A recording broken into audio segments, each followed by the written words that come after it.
പേപ്പറിന് എണ്ണ വെച്ചല്ലോ. എണ്ണ ഉണ്ടല്ലോ. അത് നമുക്കൊരു എക്സ്പെരിമെന്റ് ചെയ്യാം. ജഗനെ വിളിക്കും.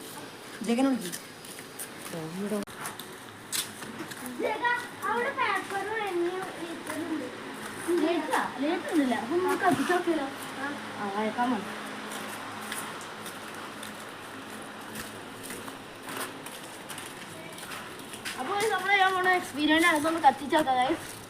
ഇതില് നമുക്ക് ആരാകുമ്പം ഒന്നും അറിയില്ല. നമുക്ക് ട്രൈ ചെയ്ത് നോക്കാം.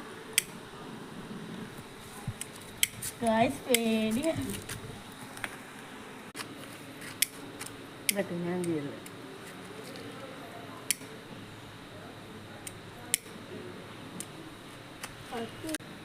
കഴിഞ്ഞോ? പൊങ്ങോടാ ചേക്കാ.